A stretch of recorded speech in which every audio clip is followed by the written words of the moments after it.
Why is it out of focus? What? Talk what? What's that? Talk story? Talk what? Oh, Talk Story Films.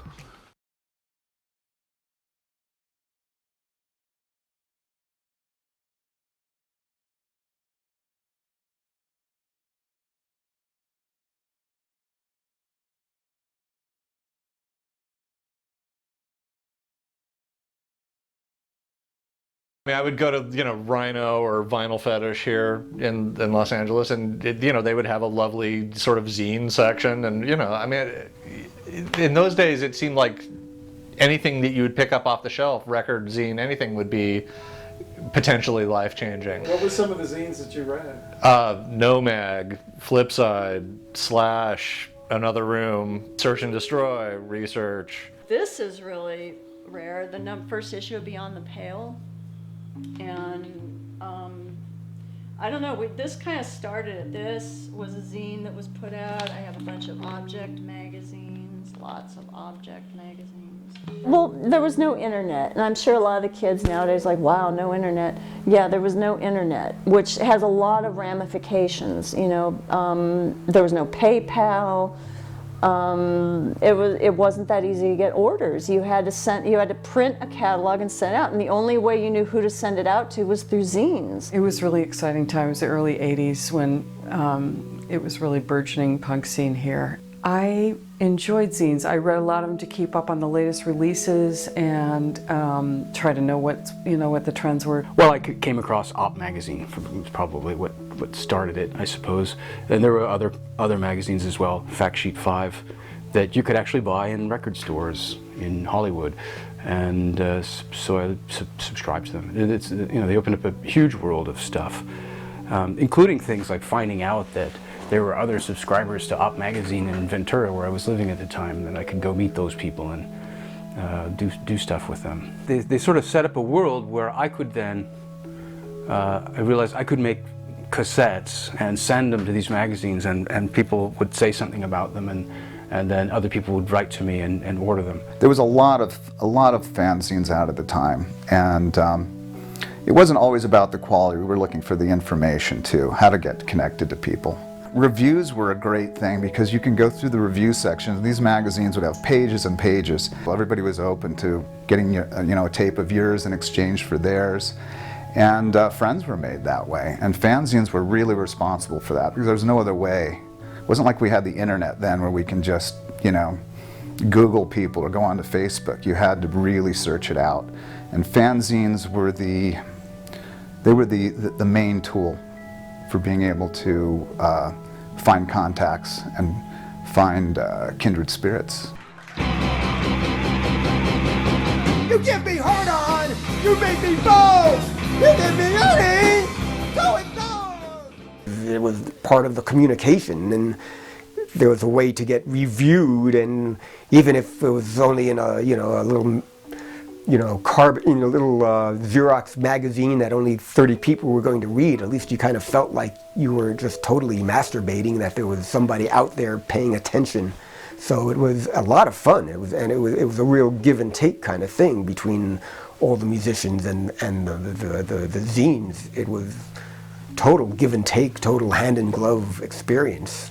In fact, I once taught one class. Somebody had me as a guest teacher for their communications class, telling them about the cassette movement of the 80s, and the teacher said the main thing she got from me was was the connection with the zines, and I wasn't even I wasn't making a point of that. That just came out in what I was talking about. I didn't like the actual contraction zine, but magazines, and that always sounds like it should be slick, so mine was called the Zombies.Trade Journal. Trade journal is more of the way I thought of it, is a trade journal type thing. Is that these trade journals, let's just call them that if I may, that were coming out, were specifically about the craft and the art of underground music, hence a trade journal kind of concept. And they were real important. I mean, the reviews, the things you found out about, the contact, and of course everybody was strictly male.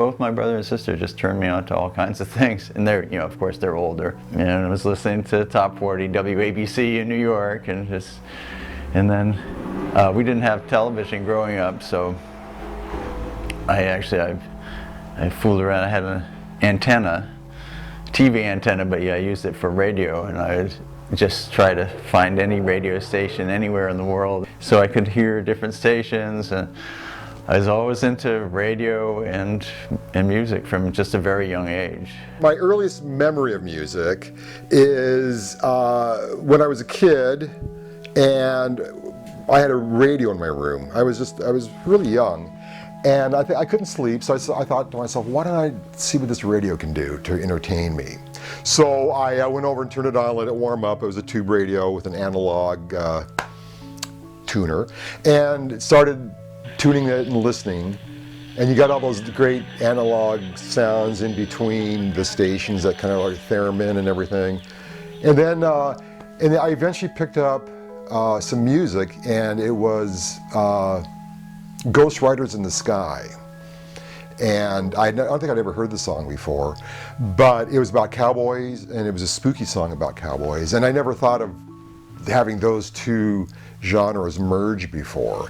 And I found that really exciting, and I really liked the music. And I think that might be one of the things that got me into music. I said, wow, this is exciting and interesting, and I think I'm going to try to find more of this and see what it's like. I'm not a musician, and I don't come from a musical background as much as an interest in music.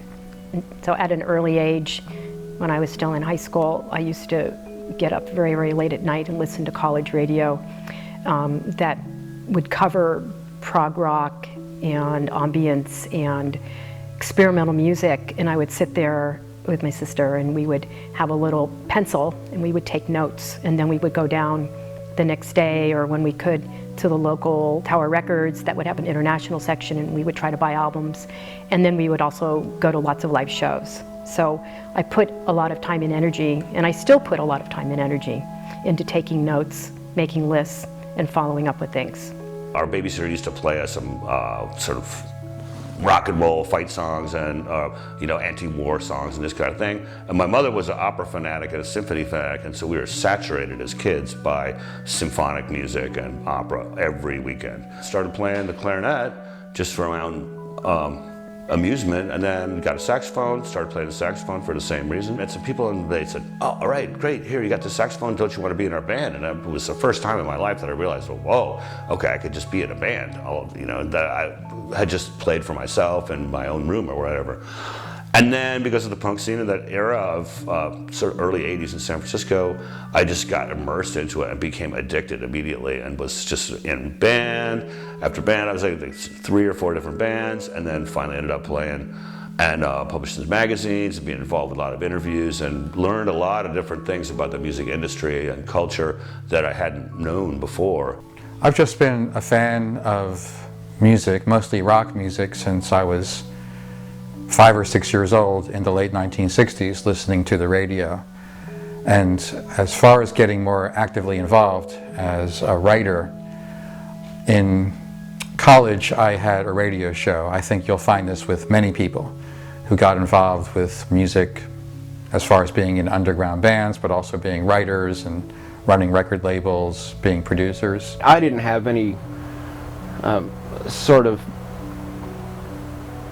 background in the performance of music. It's just that things became available in the late 1970s and early 1980s on a regular and low-cost basis that made it possible not only to perform, but to capture those performances and also to distribute those performances. So that just happened to be a time when things came together and networks came together internationally and made it all possible so that people could begin to get their music or their writing or whatever it is that they were doing out there, whether or not they had any sort of particular legitimate, in some cases legitimate, in some cases not, background in actually having done anything like that. I have been more interested in kind of performance arts and the general milieu that music would flow through. I learned violin when I was very small, and that didn't last very long. I took piano lessons for almost 20 minutes. Then I knew that it wasn't for me. And then the guitar, though, I kind of stuck with the guitar, and then that changed into the oven rack and various kinds of things you can do with a guitar pickup. Was in a small performance arts ensemble where we did more French surrealist poetry and dressed in bunraku black outfits and carried props and things around and did kind of, I had learned Tai Chi by then and was doing these kinds of poetic motions. I was in Olympia, Washington, and there was this great radio station, and so I was kind of attracted to that. I did poetry shows on the radio station, and then that kind of led to doing sound effects, and suddenly I was the operations manager. This is after things like that happen at Olympia. You kind of wander in, and then suddenly you're in charge. I can remember like it would be the early 80s. So the punk and kind of the industrial stuff was happening, but Soviet France to me was something very organic and very different. And I was like this whole world, and there was Coil too, but I probably went more for like the Soviet France or Nocturnal Missions. There was this, just to me, a really exciting time. I got interested in media, started working at the radio station there because Tony was the manager. That's how I met Tony. John was the music director there, and John, I just sort of got, it was sort of osmosis. I mean, just hanging around with those guys, with John, and learning about, wow, all this crazy music. And I had my own, I came from Cincinnati out, you know, I moved out here, and I had some things that, John was into like soul music and stuff like that, and some things like that, and I was into things like Roxy music, and he was curious about, you know, British glam stuff that wasn't very popular in the U.S., and Roxy music was one of those bands, and so we bonded over different stuff that we were turning each other on to. I grew up as a teenager in rural Pennsylvania, and zines and college radio were the way that you found out about anything, because of course your reality at that point is defined by your school and your parents and your family, and zines and music were your way into finding out that maybe the world out there was a little bit different. Maybe people around you weren't telling you the whole story, and so those kind of have a big impact on you at an early age, and so that's what ended up getting me into music and counterculture and moving eventually to San Francisco in the late 80s. My second year of college, I got involved with two extracurricular activities, the college radio station and the college newspaper. Music and journalism intertwined pretty much a lot after that. My musical aspirations were dashed repeatedly by my music teachers, who were not at all encouraging. I wanted to sing blues, and to them that was like, what are you doing, a 10-year-old boy trying to sing blues? I mean, of course that sounds stupid today, but you know, that's what I wanted to do. My very first album was The Crazy World of Arthur Brown.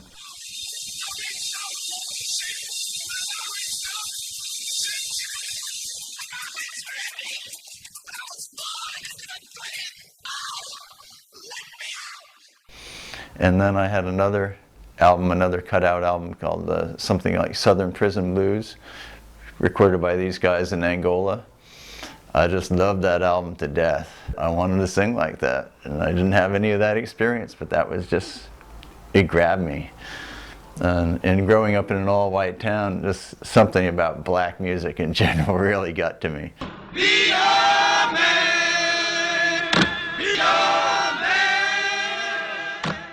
I was a guy who sold cigars in New York City, who was the brother-in-law of my fake aunt, who was maybe my mother's lover. We don't know, but you know, all these things that you never really know when you're a little kid. I grew up without a father, having a lesbian mother. That's often the case.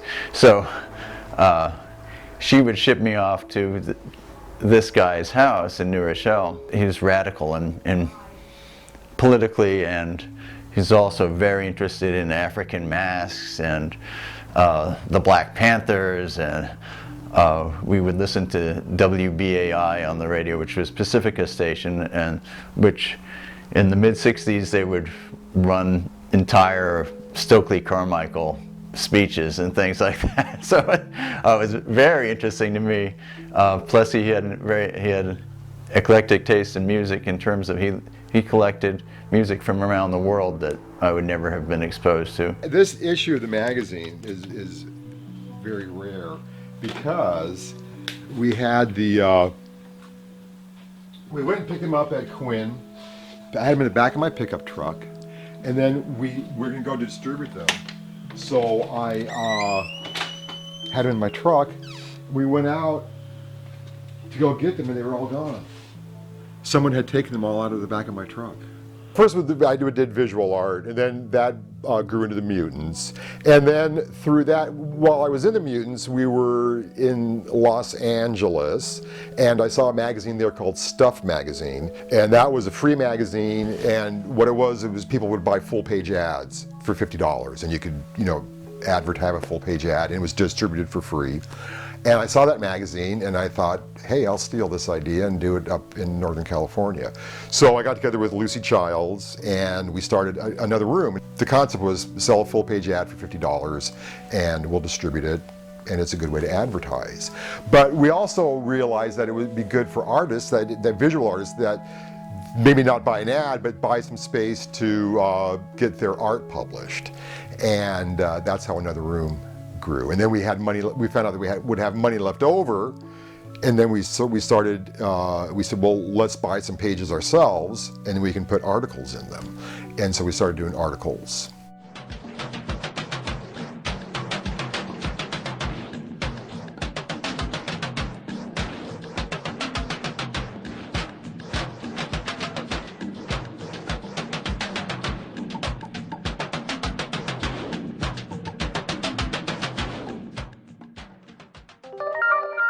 I wanted to make this a giant cat wall.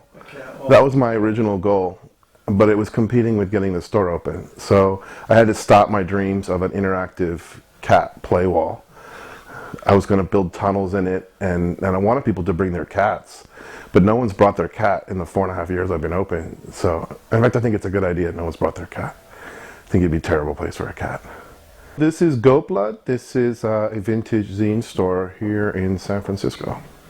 Goat Blood is a character from a comic book that I helped publish. We publish a comic book called Lovable Oaf. It's about big hairy dudes and cats in San Francisco, and there's a character in there named Goat Blood. At the time there was nothing else on the web. If you Googled Goat Blood, it would come up, so it seemed like something that we could claim as unique.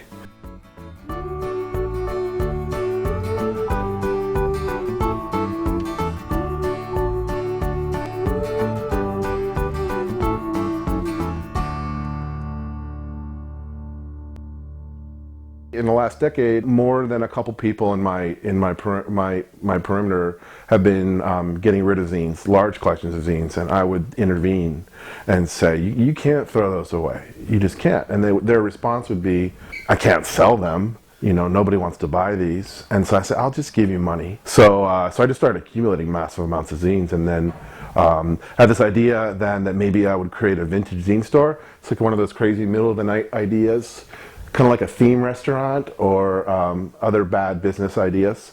The vintage zine store.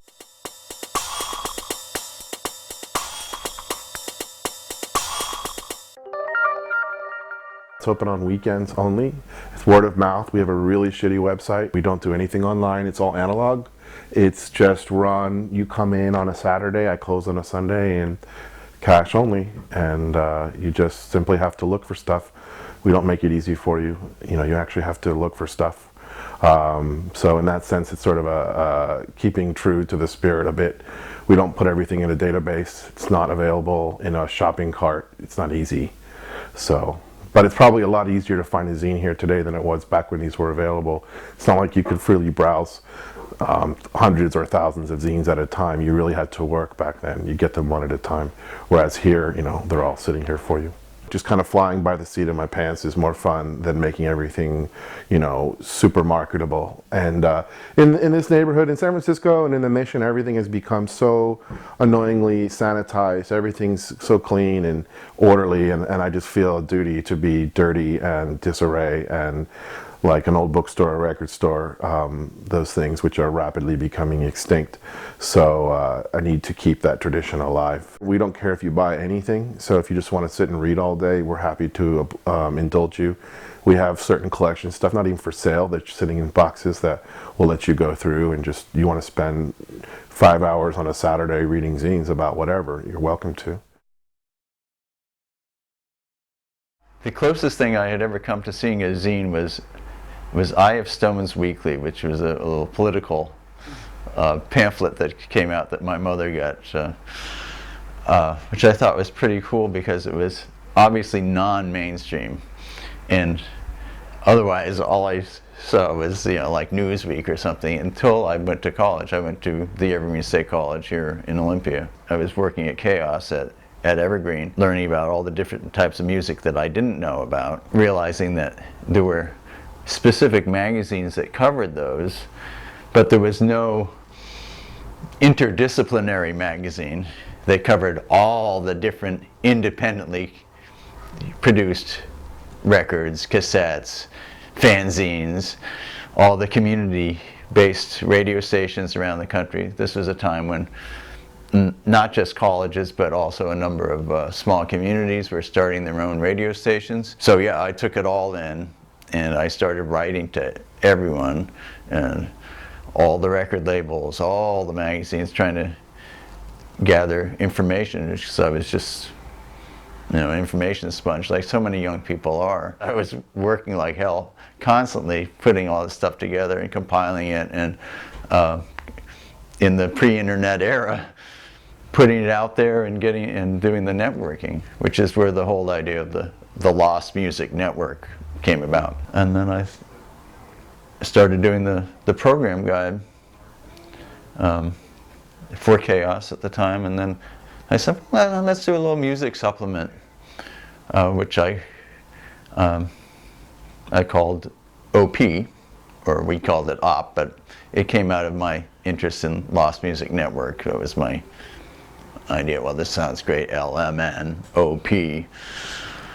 And so it was born, and so for a few issues, I would pay to print the music supplement, OP, and I put it into the program guide and send it out to all the record companies. And it was very good at getting music back for the station. And then at a certain point, I had to separate it off because it was just too much to be part of it couldn't just be a 4-page supplement anymore. It would have to be its own magazine. There was just so much happening.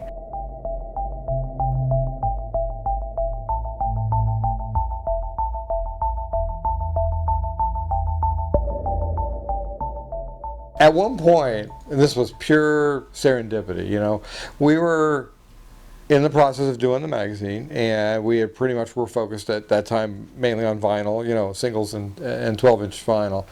And cassettes started to crop up, and we felt like we wanted to, you know, address that. I mean, there was clearly something was happening.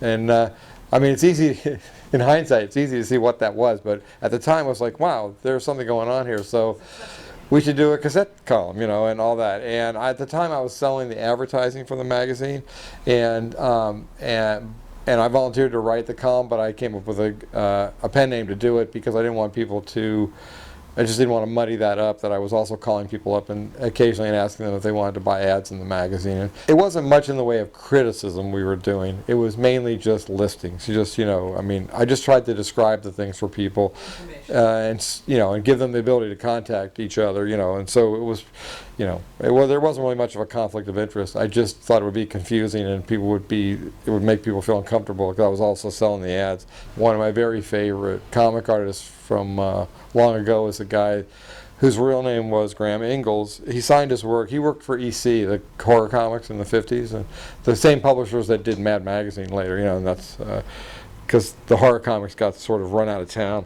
And he used to sign his work Ghastly, and I just thought it was a good Grant Mingles was just a good choice for doing cassette reviews, and so that's why I called. And people didn't know who that was. We just saw something was happening. You know, it's like, oh, there's like geologic activity over here. We should like watch. You know, so we opened it up and we started doing the listings and asking people to send their cassettes, and we had no idea. That was right at the upslope of what now people look back and go, oh yeah, the DIY era. That was the, you know, and that's really what was going on. People were able to buy those little mixers and stuff, those little Fostex machines and stuff like that, and we're able to make cassettes. The idea that you could decorate the package and fairly cheaply produce small batches of these things, it was perfect. So I think people will gravitate towards cassettes because you could do it on a really small scale. I mean, literally, you know, dollars, not tens of dollars, not hundreds of dollars.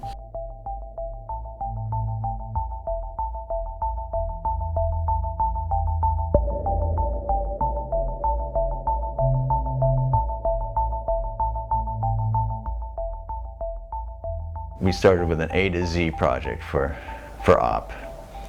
We thought, well, it was just a construct, an artificial construct for ourselves to make it so we weren't quite so overwhelmed. So the A issue, we'd have a bunch of A artists and A things, B issue, B things, etc. Probably by C, maybe even before I realized, well, once we've done Z, we will have done an amazing project, and we would be ready to leave that, and we were. I met the various folks that are involved in OP magazine. So they were set up to do a 26 issue experience, and I met them at Q.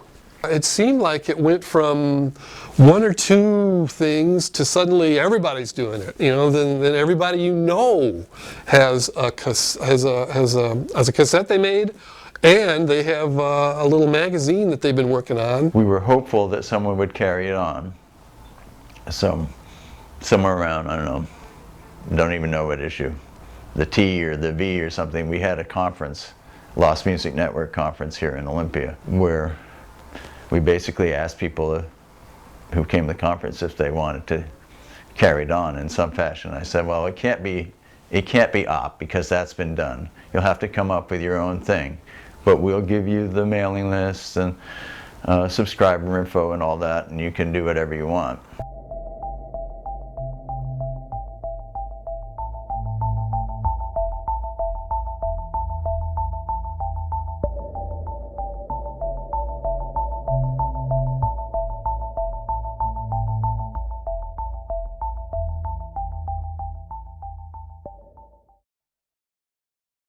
Towards the end of my time in college, this was in 1982, I heard about a magazine called OP. They covered all sorts of independently produced music, and they accepted contributions from anybody who was qualified. They didn't pay for those contributions. It wasn't even easy to get free records. So I sent them some reviews, and they actually printed them a few months later, so I became a contributor to OP magazine. That was my first experience in print. Only a couple of years or so after I started writing for OP, they discontinued, and they seemed open to other people continuing to do that kind of work. And in 1985, Option magazine started, and I was the managing editor for 6 years of that magazine. The editor and publisher was Scott Becker.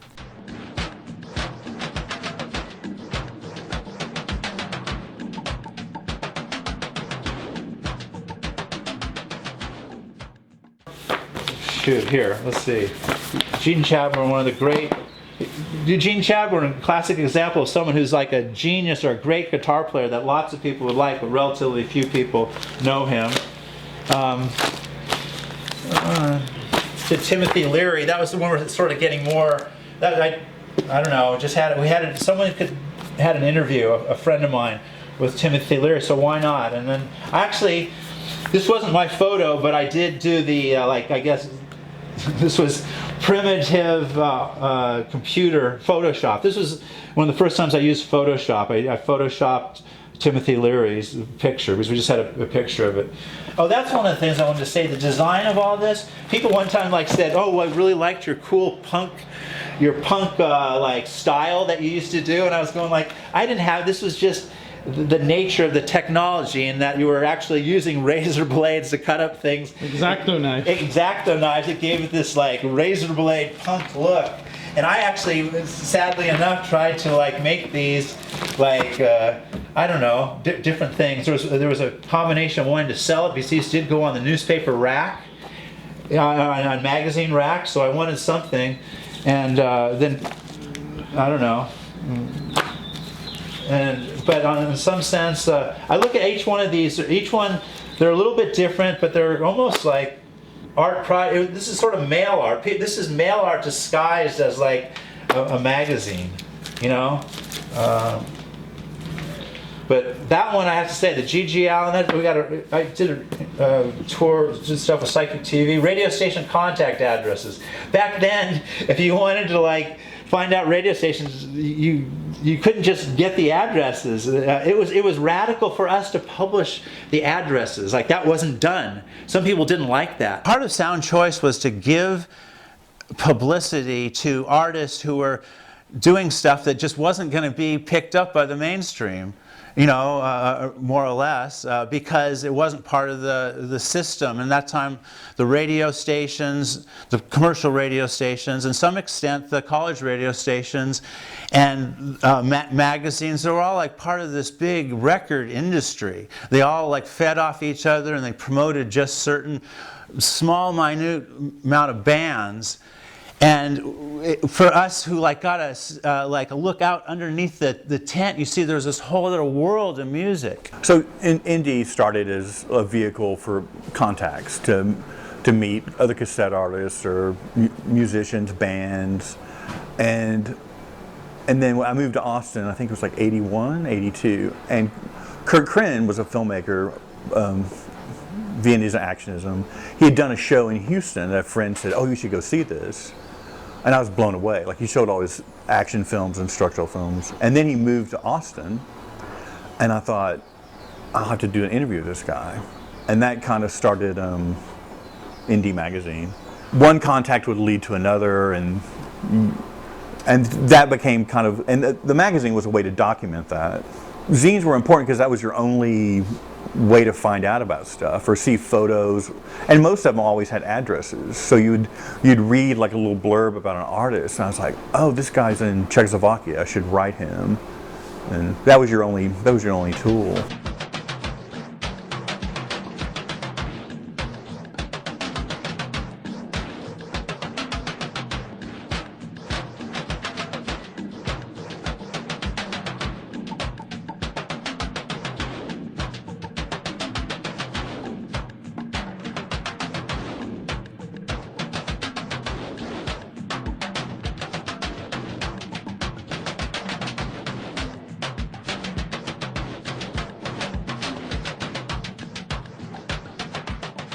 We don't talk enough about content. We talk too much about other stuff. Well, yeah. I mean, as a matter of fact, there was, pardon me, there was somebody who posted just last night who who had not connected with Underground anything in any way, but was talking just last night about the dearth of like, I mean, what I would interpret it as is the dearth of legitimate music journalism, and how it always comes back to a sort of a nasty and not so veiled pursuit of either cleansing the self or whatever it is, but it comes back to the self. And I never thought that it was supposed to be about the self, although it's still going to be subjective, and so to some extent that's a fault. To some extent it's either a false pursuit or a false narrative. It can't be helped. But you don't have to make it completely about yourself at the expense of who you're supposed to be talking about. But when you don't do that, it becomes a very different and a very disciplined pursuit, and it's hard to do it for long periods of time. There have been some writers who have been able to do it. There's some who do it spectacularly, like Lester Bangs. There's some who do it in a very scholarly fashion, such as Simon Frith. And I was not ever about doing reviews, because anybody can do a goddamn review. But to really use it as a way to add something culturally, or something long-term, or something that has meaning, that takes more work. And you just can't do it in a vacuum. When the magazine started, this is the mid-1980s, there was such a shortage of media outlets for consistent coverage of this kind of underground music.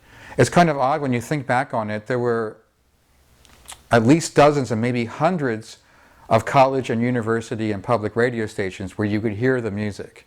And there were a lot of zines, but there wasn't much in the way of a regularly produced publication that was covering not everything, that was impossible, but a very wide slice of it that was coming out regularly where you could count on having a lot of information every 2 months. And even for people who might have wanted a different focus for the magazine or felt that it was either too underground or too mainstream, there was an appreciation that this is almost like a funnel of core information that people can get from this magazine. And maybe they can get deeper into certain bands and publications through the reviews and the articles, and they can write away to mail order record labels. Back then a lot of it was done by the mail, or get these zines. There was always contact information. They were physical addresses, stale mail addresses. Email was a long way off by that point. But it was a way of getting people connected. Sound Choice consciously did not allow money and advertising to affect what we covered. It was almost perverse. I mean, yeah, you could definitely buy an ad and then get like a review where someone didn't like your music. Op Magazine they stressed this networking. Other people were at that time too. There was this like meme going out. This is about the time the word meme was even just being invented. But the idea of getting like a network out there, it was the mindset that later technology filled in. Reading OP opened you up to all these other sources, because one of the things they stressed was having a link directly to all the artists who created the magazines and the music. And those were direct links back in the day before the internet. Magazines didn't have direct links. When you read an article in Rolling Stone about a band, it didn't have the address of the lead singer down on the bottom where you could just write to him. We made networking as a necessity in a way to help people find music. Unsound was a great zine for the time. Unsound had a very broad definition of what was the underground scene at the time. Most other zines had a very narrow definition, and this was especially true with any zine that claimed to be somehow aligned with industrial culture. Using today's terminology, you had a mixture of industrial culture, power electronics, noise, performance art, mail art. You had like a range of aesthetics were actually represented. So it seemed like much more of an open and diverse dialogue than you would have received by any other zine at the time, really. I was playing in this band, Problemist. And so we were doing various different things, playing shows, doing kind of performance activities of various sorts. And then we were coming in contact with a lot of different musicians that were similar to us at that time period. And then we decided, hey, well, let's start a magazine and start reviewing these musicians that we know or people we've heard of and something that we like, things that we like, and kind of just let's do a magazine. So we had no idea really how to do that. We didn't do it before, and so we looked at some models of other magazines, just got going, I put all our money together and went down to the printer and said, all right, this is something we're going to do, and then did some interviews and then laid out the magazine for days and days on end. But another thing that was kind of a byproduct of publishing that magazine is suddenly we were inundated with so much mail and of every kind of lunatic in the country doing any kind of strange experimental music or poetry or just doing any like weird life things, Test department, White House in here. I mean, it doesn't get much more fucking industrial than that cover. Unsound magazine was this reaction to what was a perceived kind of elitist exclusivity that was going on in some parts of the experimental music world. Back then, if you were trying to get the word out about something that was, creativity that was this strange, you kind of had to be on a mission. Unsound magazine had strong beliefs in visual presentation. You could have the names on the outside that would pull somebody in.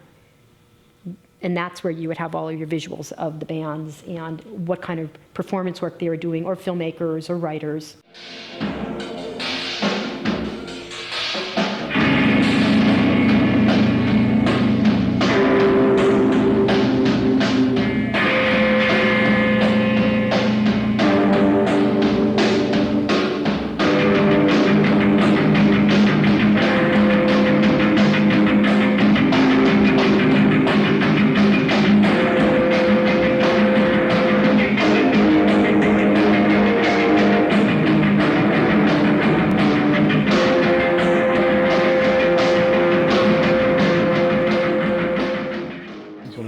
Issues.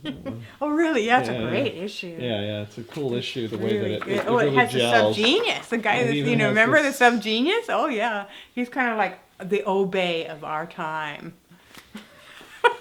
Right. Carl Howard. Yeah. He was one of our biggest eccentric fans, for sure. And he knew both Sharon and I very well, and he was very intelligent. He was quoting the lyrics. Unsound had the bands that we all were, we felt we were akin to. It covered something more like gutsy or dangerous or weird or, there are things you'd always want to talk to people about. You would look at Unsound and like, oh, that's so cool how they do that. Like, I want to copy that. Unsound magazine was, I think, a leader in the United States of being very much real alternative in that, number one, the musicians themselves were involved. Number two, I think it was more literate than other things out there. And number three, I think it was more interactive than other things out there at a very important time that mattered. One of my favorite issues was the last issue because there were so many parts to it, including a compilation tape cassette. So each one of these was an addition, the final Unsound, because when we ended our magazine, we didn't want to end by just turning it off. We wanted to end in a large way. There's a large folded tabloid on the inside, as well as a continuation of tape reviews with folded cover that has both images front and back.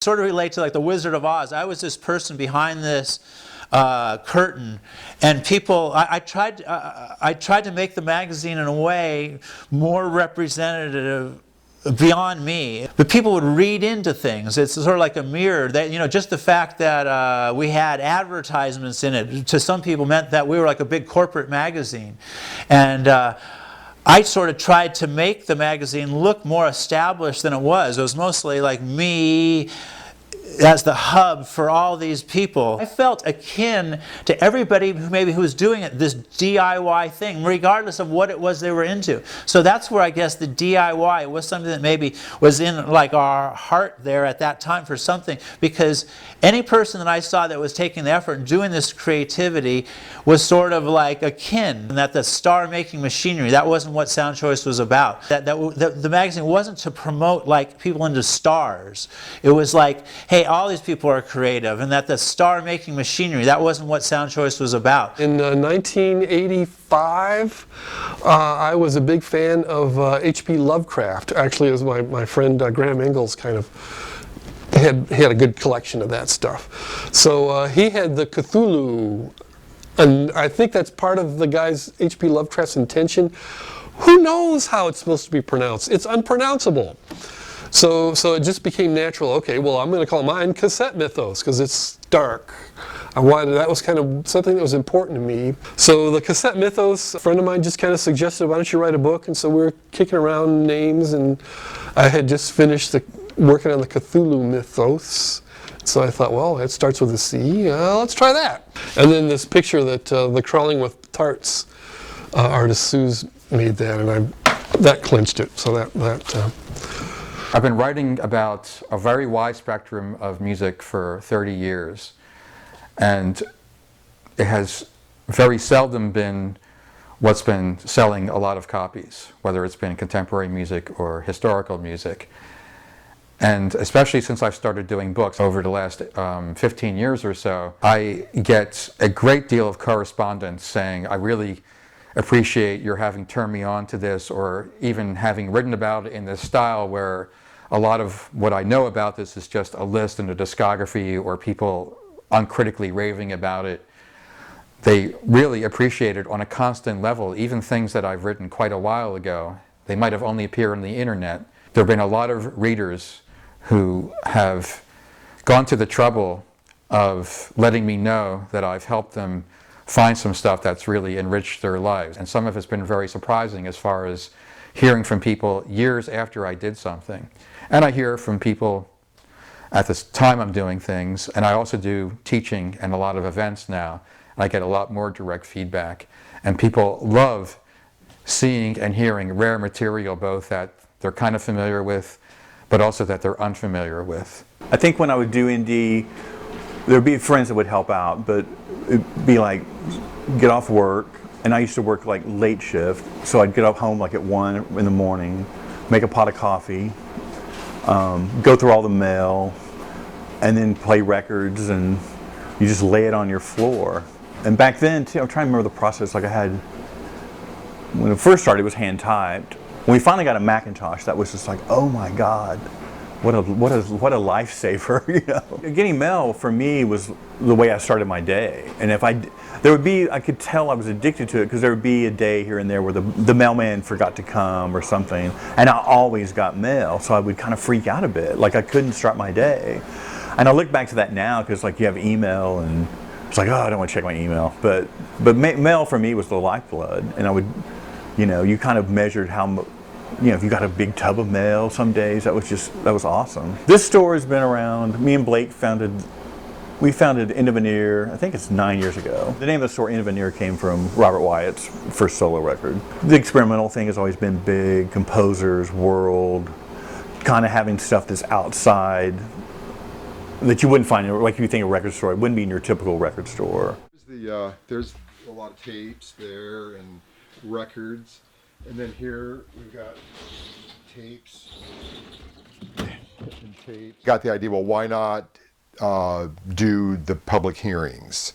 And that was the Another Room public hearings. So I wasn't on the radio yet, so I didn't really have a way to get this music out, so I thought, why not just blast it over the speakers here? So I put a PA system on the roof here, and then I asked people to submit tapes. The first one, I think we got, you know, it was like 12 tapes or something, and then I did another one where we got almost 100 tapes. We were broadcasting all day long these industrial music and stuff into the environment. So someone complained, and so the police came.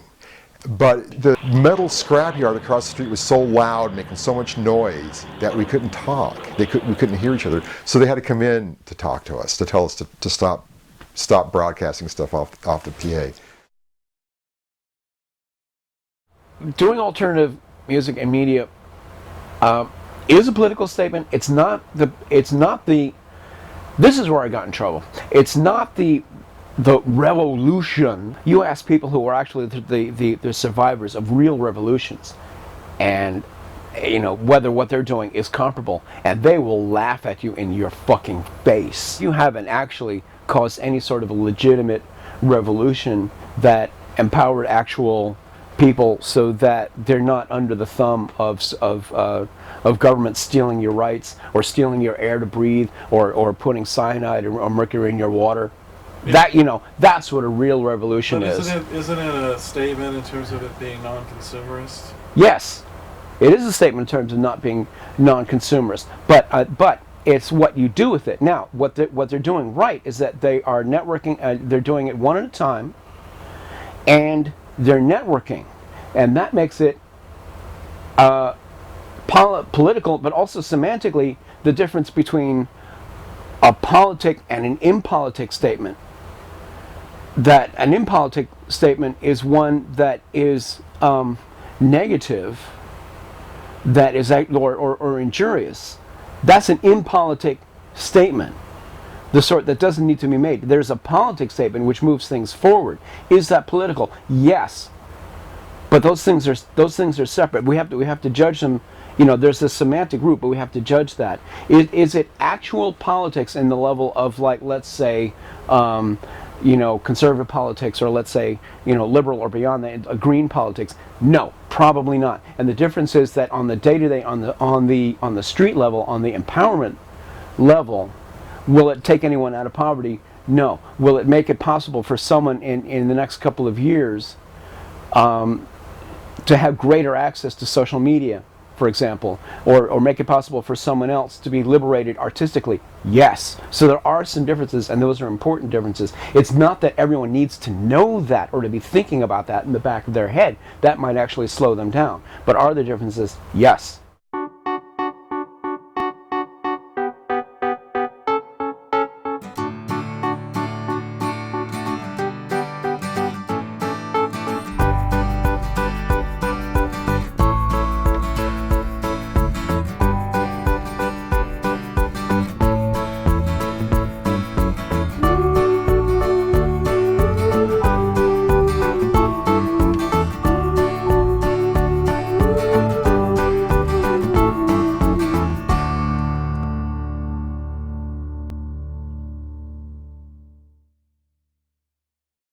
Last question. Do you feel appreciated? Oh yeah, no, not always on day to day on my job now, but from what I did back then. Yeah, people come through every year or so. Someone will come through and say what an influence we were, or how important what we did back then was, and get the little mentions in the books, get mentioned in people's term papers and stuff. I love that. Just that you know, something that I put together could still have that sort of impact over the years, and it does. It has.